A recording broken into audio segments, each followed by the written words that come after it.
नमस्कार मंडळी, आज कथांजली घेऊन येत आहे एक नवीन कथा जिचे नाव आहे करामती ठमी आणि कथेच्या लेखिका आहेत कल्याणी देशपांडे। चला तर मग करूया कथेला सुरुवात। ठमी ही माझी आत्ते बहीण आहे आणि आम्ही एकाच वयाचे असल्याने एकाच वर्गात शिकतो, एकाच बाकावर बसतो। माझ्यात आणि ठमी मध्ये जमीन आसमानचा फरक आहे। मी उंच रोड सावळी स्वभावाने शांत आहे, तर ठमी अगदी त्याच्या विरुद्ध ठेंगणी सुदृढ गोरी आणि चळवळी आहे। एवढ्या विरुद्ध स्वभावाचे असलो तरी आम्ही कशा काय न भांडता एकत्र सतत असतो असा मलाच काय आमच्या दोघींच्या आईवडिलांसकट सगळ्या नातेवाईकांना आणि शेजारच्या पाजारच्यांना आजपर्यंत उलगडा झाला नाही।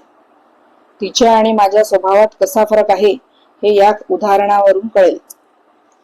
शाळेतून येताना रस्त्यात आम्हाला एक खोकडं पडलेलं दिसलं। मी पायाने ते रस्त्याच्या कडेला लावून ठेवलं। ठमीच्या डोक्यात मात्र काय आलं कोणास ठाऊक, तिने ते पायाने ढकलत ढकलत आमच्या घराजवळच्या चौकात आणलं आणि त्यावर मी कचरा खातो असं लिहिलेलं पेंग्विनचं चित्र आणि त्याच्यावर एक ॲरो काढून टाकला। त्यामुळे आपोआपच रस्त्याने जाणारे लोक कचरा खाली न टाकता त्या खोक्यात टाकू लागले। चौकातल्या पाणीपुरीवाल्याकडचे लोक सुद्धा त्या खोक्यात कचरा टाकू लागले। तो पाणीपुरीवाला म्हणाला सुद्धा, वा ठमी, जे तुला या लहान वयात सुचलं ते मला आतापर्यंत सुचलं नव्हतं। आणि त्याने आम्हाला त्या दिवशी फ्री पाणीपुरी खायला दिली। तर अशी आहे आमची ठमी। त्या प्रसंगानंतर ठमी मध्ये कमालीचा कॉन्फिडन्स आला। उन्हाळ्याच्या सुट्टीत सुद्धा ठमी रिकामी बसत नसे, काही ना काही तिचे उपद्व्याप सुरूच असायचे। बरेचदा तिच्या करामतींमधून काहीतरी विचित्रच घडायचं। एकदा असंच शाळेला सुट्ट्या असल्याने आमच्या आईवडिलांनी आम्हाला टाकाऊ पासून टिकाऊ वस्तू बनवण्याच्या क्लासमध्ये पाठवलं। जुन्या कापडांपासून पिशव्या बनवणे, वापरलेल्या उदबत्तीच्या काड्यांपासून वॉलपीस बनवणे, कान तुटलेले कप मग घेऊन त्यावर पेंटिंग करणे असे अनेक आर्ट अँड क्राफ्ट ऍक्टिव्हिटी शिकवल्या। ठमीवर त्याचा एवढा परिणाम झाला की तिची नजर सतत चहूकडे टाकाऊ वस्तूंचा शोध घेऊ लागली। एकदा असाच तिने प्रयोग केला, त्यावरून तिला नंतर खूप बोलणे खावे लागले। ती गोष्ट वेगळी। त्याचं झालं असं की तिच्या आजीच्या कवळीतले काही दात तुटले होते, तर ठमीला वाटलं या टाकाऊ कवळीला आपण छान डेकोरेट करावं आणि आजीला मस्त सरप्राईज द्यावं।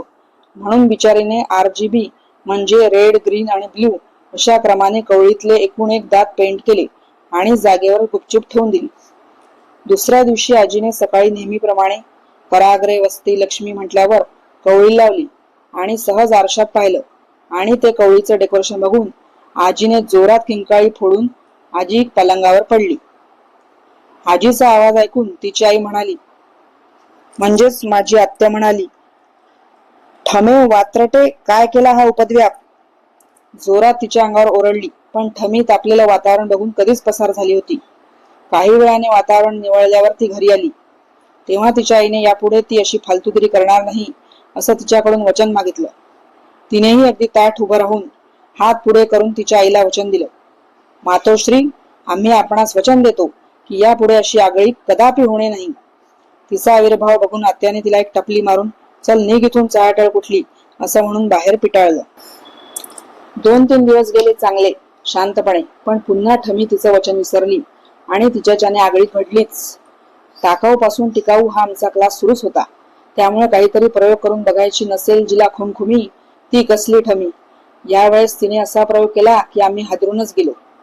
त्याचं ऍक्च्युअली झालं काय की आत्या नेहमीप्रमाणे दिवे लागणीला अंगणात तुळशीजवळ दिवा ठेवायला गेली आणि दिवा ठेवून समोर बघते तर काय, तिला काय दिसलं कोणास ठाऊक, पण ती जोरात किंचाळली आणि तिची दातखिळच बसली। ती सारखा तुळशीकडे बोट दाखवत होती।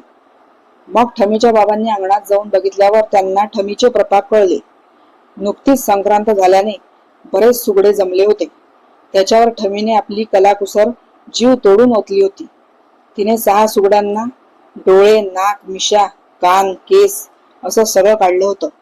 कोणाचे डोळे मोठे लाल काढले होते, तर कोणाची जीभ लोंबती काढली होती, कोणाचे दाताऐवजी सुळेच काढले होते आणि छानपैकी हे 6 सुगडे तिने भिंतीवर एका रांगेत मांडून ठेवले।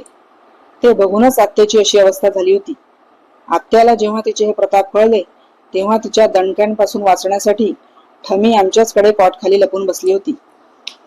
म्हणूनच आम्ही म्हणतो, नाही कोणापेक्षा कमी आणि हमखास गोंधळाची हमी, अशी आहे आमची करामती ठमी। श्रोते हो, कथा आवडली असल्यास लाईक करायला आणि चॅनलला सबस्क्राईब करायला विसरू नका. धन्यवाद.